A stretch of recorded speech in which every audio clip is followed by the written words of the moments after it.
Hey, and welcome to the Ambitious Bookkeeper podcast. I'm Serena Shoup, CPA, a mom of three, and I've been running a virtual bookkeeping business from my home since 2017. You are in the right place if you are a bookkeeper, accountant, or an accounting student, and you believe and know in your heart that your purpose is bigger than sitting in a cubicle. If you're ready to learn some actionable tips and strategies for starting and growing your accounting business, then I hope you stick around.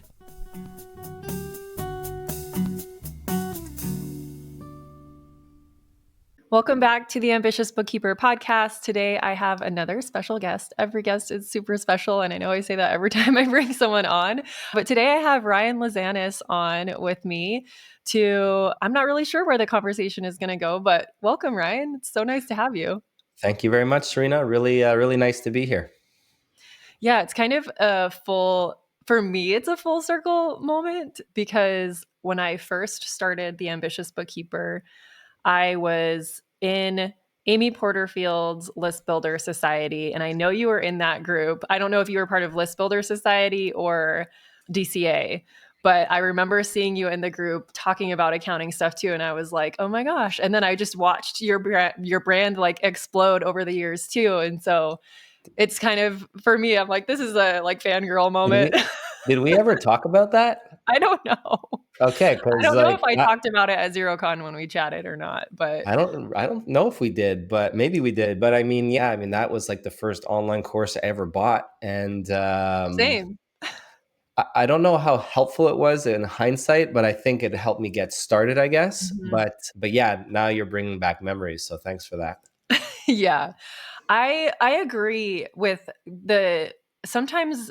And this is probably completely off topic of where I thought this podcast was going to go. But the thing you just mentioned about it helping get you started, sometimes like it's okay to quote unquote invest in something and not use the entire thing.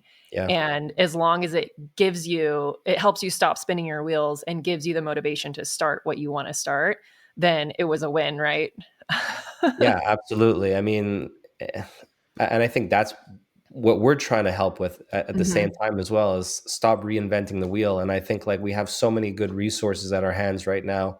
But yeah, I mean, that was a good resource at the time that helped me get started, that helped me in the world of online marketing, specifically email marketing. And, email marketing is our biggest channel today. So yeah, it was a good kickstart. Yeah, absolutely. And I want to mention for anyone listening, Ryan still is sending out, is it still weekly emails or bi-weekly? Yeah. Every Tuesday, 7:40 a.m. Eastern time. Very, very, very rare that I think I skipped one over the holidays. But other than that, I can probably count on one hand how many I've skipped since I started my newsletter, over 5 years ago now. Yeah. So consistency. Very good. That's how I feel about my podcast. And honestly, I was like that with emails initially as well. I still do weekly emails, but now more of my energy is focused on the podcast, and the email is more just like driving people back here. So yeah, having that whatever channel you choose and being consistent, doesn't it feel really good to be able to say that? I think it's one of the most important things in digital marketing today is like, if you're going to get involved, you need to be consistent, and it needs to be consistently good, So whether it's you doing your podcast, me doing my newsletter, there's people like Jason Stats who's pumping out like 5 YouTube videos a week. I know. There's got to be some kind of volume involved, and it's got to be quality. So it's not an easy game these days. No, it's not. So we kind of just dove right into conversation. Let's backtrack for anyone who doesn't know who you are. I would be very surprised if any of my listeners don't know who you are. But in case, can you please just give us a little background on who you are, what you do, how you help people in our industry? Sure. So Ryan Lazanis, I'm a CPA, born and raised in Montreal, Canada. I started an accounting firm over 10 years ago called Zen Accounting. It was one of the earliest online firms in North America when I started it.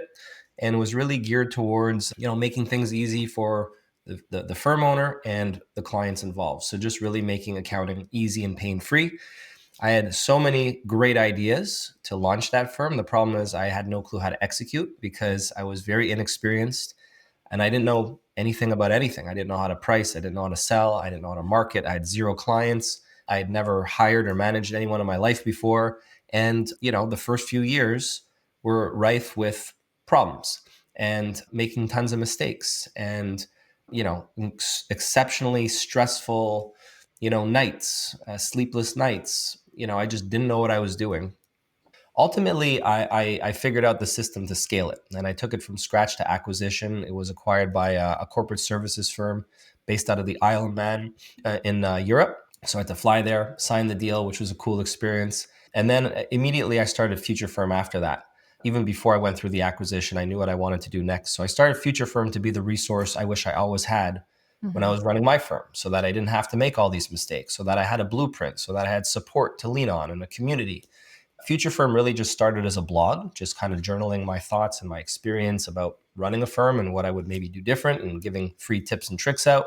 That morphed into a newsletter that has over 10,000 readers on it currently. I have a podcast. About 4 years ago, launched the Future Firm Accelerate online coaching program, which is basically the system to scale a firm, systematize it, take your life back, supported by self-paced training, supported by live coaching when people need more help, and supported by community. We're over 800 active members in the community at the moment from all around the world.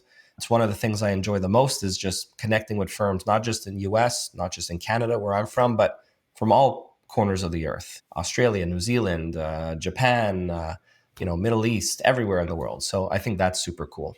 And outside of work, I'm a triathlete, or at least I try to be. I have one 4-year-old daughter, and I'm a husband.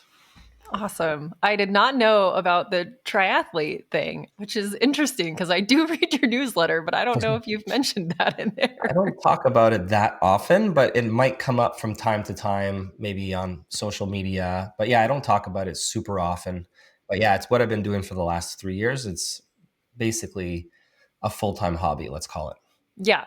Yeah. So exiting your firm and starting Future Firm was like, it gave you the ability to pursue this full-time hobby you have and also a family. Cause it sounds like, I think you had your daughter or, closer to the beginning of Future Firm, right?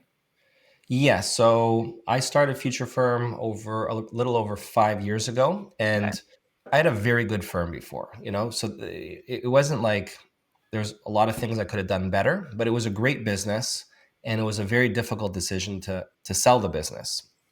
But I also kind of understood what my purpose was, Mhm. and I believe I better connected with what Future Firm was going to be doing.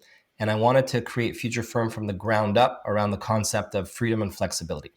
With my wife being Indonesian, her family in Indonesia, us visiting every so often, not to mention we have horrible winters here in Montreal.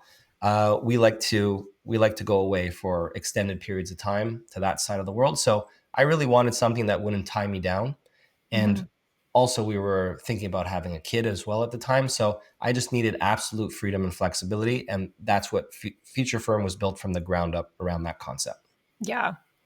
Was that desire part of the reason for exiting your firm, or were you approached and you're like, "Oh, I never thought of doing this." Like, how did that go? Yeah, I never thought about selling. My father owned a business, for decades, from when I was a kid to when he retired. And I just thought I would kind of follow in those footsteps. My uncle, same thing. My other uncle, same thing. So I never had it in mind to switch. It was just when I started getting approached with different opportunities from different firms that wanted to acquire that kind of expertise. Because I was pretty early in the cloud accounting game. A lot of firms wanted to jump on board, so, I had like the mid-sized firms, I had very large firms, I had the big four. There was firms in other parts of the world, like in France, the one that acquired me in the Isle of Man. So they wanted that kind of like technology expertise to kind of offer that from a broader standpoint amongst their client base as well. So yeah, it was never really a thought in my mind until I started getting approached. It was a very difficult time because, like I said, the business was good, the business was growing. I didn't know what I wanted to do, so it was one of the toughest decisions I had to make. Yeah. So, And I can't do what you're doing. You have a firm, and you're also helping Professionals out, and I have a one-track mind. So that's just how I operate. Yeah, it is challenging at times, and because of the split focus, my firm has not grown as fast as I want, but that's okay. Like, it's for me, it's about the freedom and flexibility as well, and being able to help other people. So it's like, it's not as big as I want it to grow yet. I know it can get there. It's just happening slower than, other people who have the single focus, right? And that's totally fine. So you did say that your firm was growing. So Yeah. if we can tie in that conversation to people listening, I know that's always a big question of like, well, how did you get your firm to grow? What do you Yeah. think was one of the keys to maintaining? I'm assuming you maintained growth throughout the years that you were in business, but correct me if I'm I wrong. would say a big portion of it was luck, truthfully, because it was a right time, right place kind of thing. When I Mhm. started Zen Accounting, nobody was meeting people online like that when it comes to their accountants. Nobody was using these cloud accounting tools. QuickBooks Online wasn't even a thing. Like Mhm. it was the old QuickBooks Online Oh yeah, before this new interface. Like it wasn't even a thing. it was bad. People were scared about using, these online tools for their accounting Mhm. because they were worried that, well, my information's in the cloud. So there's like an education process involved to like just getting them comfortable using it. But there was a certain segment of the market that were craving it. The younger business owner, the more tech type entrepreneurs. And I went to a lot of those tech events in the early days, tech startup events, and developed a reputation there. And client acquisition actually was one of the easier things for my firm because nobody else was doing this. So it was just about getting the word out. So going to the networking meetings was one thing. And then I just tried a whole bunch of random strategies where 90% of them failed miserably, but then landed on like guest blogging on these tech blogs, Mhm. and like started to get some people started to comment and like and get in touch based on that. And then I just said, okay, this is the only thing that's really working, so let me just blog. And that's how I started learning about blogging. And I really didn't have a sophisticated strategy, but because most firms weren't doing it, I was able to cut through the noise. And that's how we got Yeah. most of our clients, just passively through Google, through search engine optimization. And still today, blogging and SEO is an important strategy for us, but it's a lot more sophisticated and a lot more challenging as well. So for anyone that's like wanting to get into that, you better like writing, and you better educate yourself on how to like be visible on Google through SEO. Yeah. Um, I, fun fact, just got a lead in yesterday. Well, it came in a couple days ago, but I had the call with her yesterday. And I always ask on that interest form how they found us. Like, for anyone listening, missed opportunity if you're not asking that Mhm. question when you're capturing leads. And she said Google. And so when I got on the phone with her, I was like, so what, how did you find me on Google? Yeah. Always an opportunity to learn. Apparently my SEO is working. Okay, good. But yeah, it's interesting because that is a long game for sure. Yes, it's a very long game, and it's tough. It's really tough today. Yeah, and I feel slightly lucky that I rank for that specific thing that I rank for. But I'm not complaining. So I just need to amp that up. But what you said a minute ago is that, like, right time, right place. So I also heard you say that like you were going to events where the people that craved what you were offering were going to be at. And I still, even though that situation of cloud accounting being like cutting edge, that is long gone now, Yeah. doesn't mean for our listener that they can't also be like doing the same thing. Like, there's events for every niche. And I still feel strongly that that's one of the best ways to reach your Oh clients. yeah. What about you? I think it's one of the most recommended things. I don't like it. I Yeah, none I of don't us like really doing do. it. I don't do it, but I did it in the early days when I needed to grind a bit. And if you have no marketing in place right now and you need to pick up clients, then there's nothing more effective than just going out once a week and meeting people. Um, and that's what I recommend as well. Like starting on social media, sure, go for it, but you're only going to see results 3 to 6 months later minimum. Yeah. So you have to build an audience. That's what it's about, is you have to get people to know you. You have to build an audience. And if you're starting from scratch with digital marketing, building that audience online takes a lot of time, but you can do it almost instantly just by going out to events and introducing yourself. And I know that it's not what a lot of people enjoy doing or are comfortable doing. I might appear very extroverted, but I can assure you I'm actually very shy and introverted as well. So I know what it feels like, but it's something that we have to do if we need to get some clients through the door. Yeah, absolutely. I totally resonate with all of that. It's not something that is fun by any means for a lot of us introverts, but get a buddy to go with you. Get someone that's like a hype person that's going to be like, you need to meet my friend. She's a bookkeeper. Not a bad idea. There's ways around it. There So, are. so yeah, the note about social media too. I was just, as you were talking about that, I was thinking back to like, how did I build the audience that I have for Ambitious Bookkeeper? Because I don't have that level of audience for my firm. But and when I was thinking through that as you were talking, I was like, well, even doing stuff online, it's the same amount of effort or Yeah. more Yeah, as probably more. going to an event, because I'm having those same conversations I would have in an event in Facebook groups to get Yeah. people on my list. That's how this started. Yeah.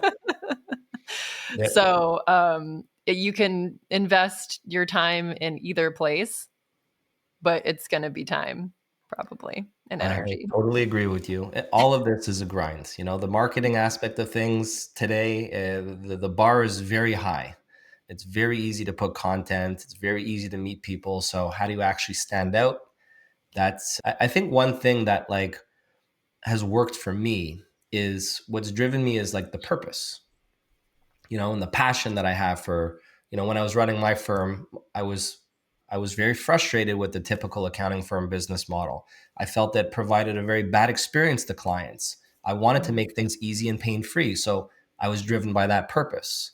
And with, FutureFirm, again, I'm frustrated with the accounting profession and the lack of innovation and the lack of, the fact that most firms are stuck in this archaic business model that doesn't serve anyone well at all.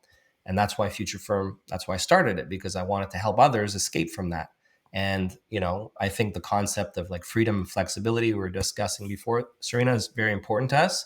And that's what I want to help others with. And I'm sure that's what you as well want to help others with.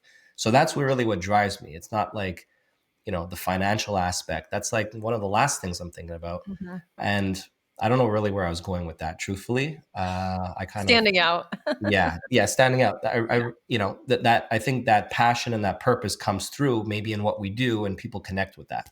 Absolutely. Absolutely. So if your choice for marketing is to create social media content, you have to find a way for that to come through, just as you would if you're meeting with people in person. So that's going to be the starting point of standing out, is figuring out what your purpose is and your passion, and then just talk about that over and over and over again, embody it, demonstrate it. Consistency, it gets to be boring, but that's how you get results. You are right on that one. Yeah, it's funny because there's time. I mean, everyone goes through this phase. I'm sure you have hit this wall multiple times, just as I have, of just being like, I'm really bored of talking about this thing. But then something will happen where like my passion for it gets reignited. And then it's like I have something slightly new to talk about Yep. around the same topics, and like a slightly new spin because something different happened. So just hang in there if, That's if good you get to advice. that point. But yeah. So we ended up connecting for a very short moment at ZeroCon. I think I intended on circling back and finding you again. Didn't end up happening. But I believe we were having a conversation around podcasting. Yeah. And your podcast has been one that I've been listening to for pretty much since you launched it, I think. And so can you let the listener know what's your podcast so they can find it as well? Sure. So yeah, it's the Future Firm Accounting podcast, and it started out with 1 hour interviews. And I personally did not enjoy the format. Mhm. I didn't like leading that kind of format. And I thought about just totally discontinuing the podcast altogether. Then I was trying to find like different podcast formats out there, something that would, I'm always trying to think about a little bit of a different angle, I guess, to kind of stick out. Mhm. And so I was really into like blogging and SEO at the time. And I was following Neil Patel, who's like a guru in search engine optimization. And like I learned that like he had a daily podcast that was only 5 minutes long. And I was like, wow, that sounds like and he's just talking about like one specific actionable thing that you can do right now, or one specific lesson for his audience. And I thought that was an interesting concept, and I adopted that. So basically, each episode is like 5 or 6 minutes long. It's a weekly episode, and it's just on one specific thing. It's like in, it's out, it's just me on the podcast.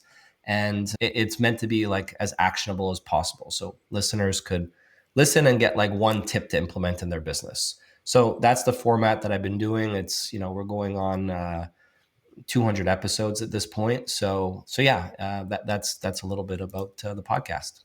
Yeah. I love that about the podcast. And I like doing episodes like that are shorter too. And this is giving me more permission to shorten them even more when I have to. But that's that. When I do solo episodes, they end up like 10 or 15 minutes. And sometimes I'm like, is that long enough? Do people, Mhm. are they even going to? But if there's enough of an action item in there, and really like straight to the, I really appreciate straight to the point. That's part of why I love your emails too. Those are very straight to the point as well. We have lots going on in our inbox and our ears. Like we Yeah. don't need, and here I am on like spread, like drawing out a hour long conversation probably, I but mean, my listeners it also like depends. them. So It depends where people are consuming this, right? Some yeah. people will be consuming it in transit somewhere, and a 6 minute episode is not going to cut it. Hmm. So we need these different formats. I think the way that I'm trying to deliver content is we're both dealing with very busy people, and how could I write something in as little words as possible? How could I Hmm. get the point across as quickly as possible? My newsletter is a twice weekly email.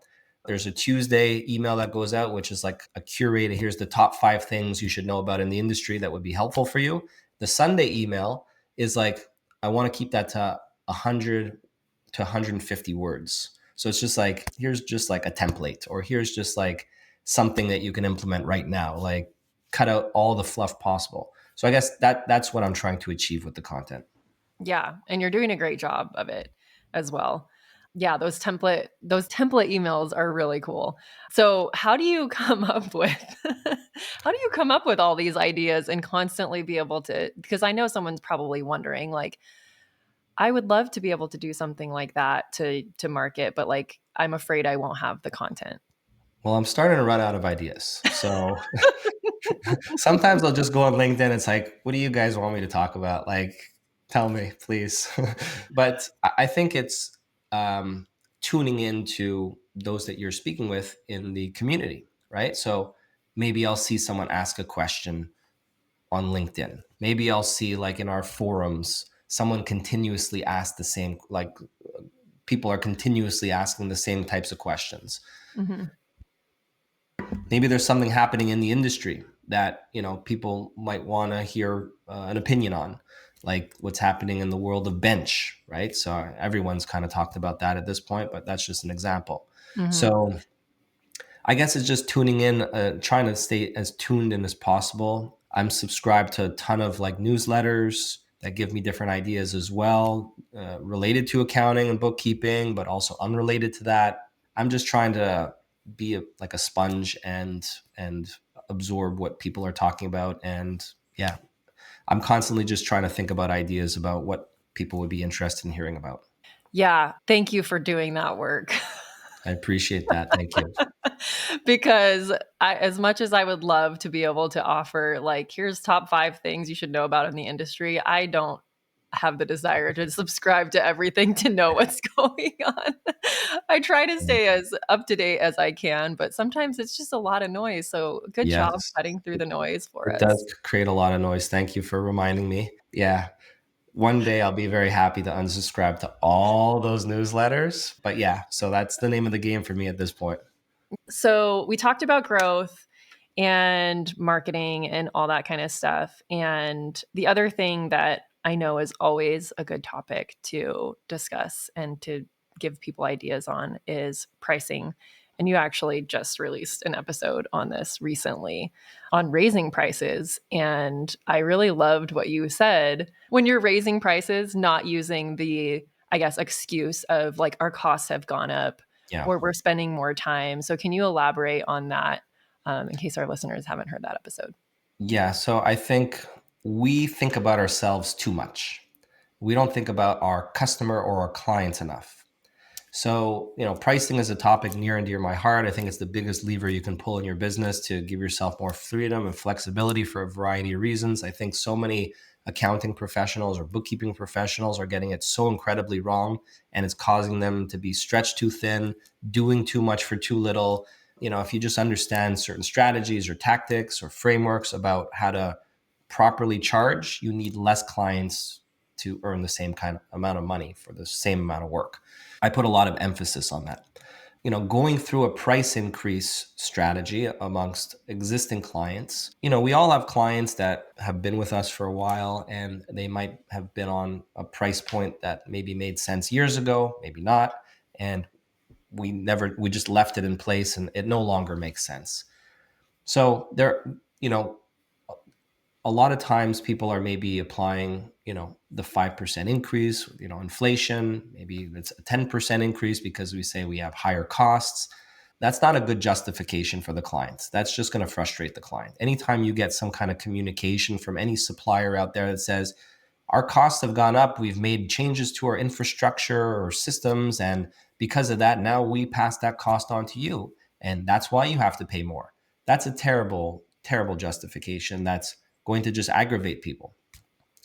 So if we are going to increase price without providing any additional value or any additional services, and literally they're getting the exact same thing for more expensive, we need to frame that communication better. And we need to think about, maybe we're not providing an additional service, but maybe there has been additional value that they've received over the years with us because we've improved. We're not the firm that we were 2 or 3 years ago. We might have implemented some cybersecurity practices that now better protect our clients' data. We might have implemented this new app or piece of technology that streamlines the process and eliminates friction. We might have moved from them having to come to the office to sign papers and now making their life easier with e-signatures. We might have hired a new tax manager or a new senior resource on the team that they get to now tap into. These are not additional services that you're providing, but it's additional layers of value. And that's what we need to come. That's what we need to tell them is, look, your price is going to be increasing by X%. And it's as a result of these improvements that we've been making over the years that benefit you in this way. Mm. If you frame it like that, they're much more likely to accept that kind of communication compared to saying, our costs have increased, inflation, this is why is going to cost more for you. That doesn't jive well with them. So we have to think about the client or the customer first and frame everything in light of them. Whenever we want the client to do something, we have to think about, why does it make sense for them, right? Like Mhm. if we want them to move to this client portal, then they're going to have to log in, they're going to have to do this new workflow, this new process. Like, I'm just giving a random example here. We have to say, okay, this is how it's going to benefit you, this is why you have to do it. So anytime we want them to do something, we have to frame it in light of the benefit to them. Yeah. There's also some like language patterns that happen, like the old example of telling them our costs have gone up, so now it costs more to service you. It's like that, just that word cost is like, it's got like this Yeah, negativity around it. That's like, there's very subtle things and just the language that you use with people that can really affect the outcome too. So, and totally just agree. reminding them like, these are the benefits of what we've put into place. A lot of your clients probably are going to be like, oh, yeah, you're right. I do love that convenience and I do love this. So, of course, I'll pay for it. Yeah. And it's about noticing when you're doing that and resisting the urge. Like that's the easy way out.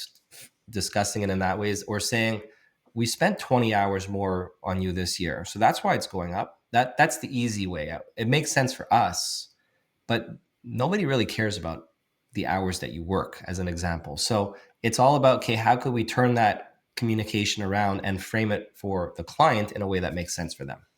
Yeah. Yeah. And the results that, like, so instead of we'd put all this extra time, well, what was the actual result of all that extra time? There's got to be Yeah, something, exactly. hopefully. And sometimes it is really hard to quantify those results. Yeah, And it's going to take a little extra energy and time to dig into each client to figure out what those are. But I'm sure there's something. And that's where having a community or something of people to kind of brainstorm this type of stuff with is really good to bounce ideas. I mean, you could even bounce ideas off of ChatGPT. you could. And I actually did develop what I call Ryan Bot now, Nice. which is, I don't know if you saw, I don't know if I don't think I've publicly said much about this at this point, but it's basically training it on how I communicate and how I would Mm. come up with templates to respond to certain situations. And so, yeah, I mean, there's a lot of, you could do this on ChatGPT. You could do you could do this on Tax Twitter. You could do this on LinkedIn, variety of different communities out there. There's a lot of options to bounce ideas around back and forth. Yeah, absolutely. So, speaking of communities, this is a good segue to talk about the community you have online, FutureFirm Accelerate. So, is it structured as a membership at this point? Okay. Yeah, it's a membership. All right. So go ahead and talk a little bit about that in case anyone is interested and who it's for and all Yeah. the wonderful people you have in there. So basically, we're leading with the system. It's the system to systematize a firm, allowing it to scale up to the desire you wish, while helping you take a step back away from the business so that you could live a life of freedom. That's what we're trying to help firms do, is help them live a life of freedom. So we lead with the system. It's supported by self-paced training. So you follow these are the steps that you follow, supported by courses, templates, all that kind of stuff. Self-paced, so you do it on your own time. And so, step one of our system is, get your pricing and packaging right. So here's the templates to install better packages. Here's what you need to know about getting it right. Here's a thread in our community forums with hundreds of other firms and what their packages look like. And so we have the system supported by self-paced training. And then there's live coaching. So I host a monthly Ask Me Anything call for any members that want to pick my brain whenever they're stuck in their business or need a sounding board. So there's a coaching component, and there's also our community forums where members are collaborating online. They're sharing, tips, tricks, best practices, and various aspects of their firm. We have other features as well, such as we have our version of mastermind groups, which we call progress pods for people that want more support and accountability from their peers. And currently we have over 850 members from around the globe inside of the platform helping each other out at the moment. So it's really designed for, we have firms in there that are just starting out and want to start with the right foundation. We have firms that are, I'd say sweet spot is like low to mid 6-figure range that are looking to get to the next level. We have firms at the 7-figure range where the owner is like the bottleneck, and they're dealing with a lot of overwork and they need to solve those kind of problems. We have 8-figure firms as well, but those are certainly the minority.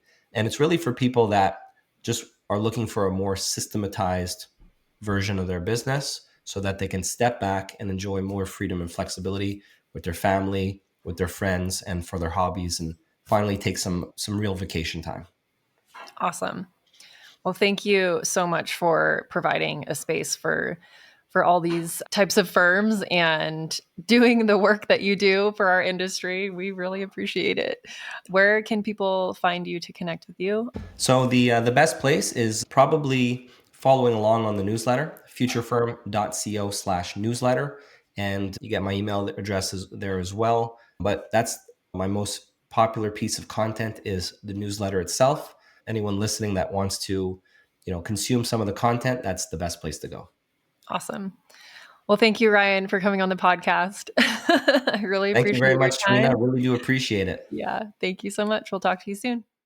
Thank you to everyone who helps make this podcast possible. Content and interviews are produced by me, Serena Shu. Our intro and outro music is written and performed by my brother, Ian Gilliam. Editing is also by Ian using his awesome sound engineering skills along with Descript software. Hosting and publishing is by Buzzsprout, and you can check out the show notes for links to all of these amazing resources and resources mentioned in the episode. Be ambitious.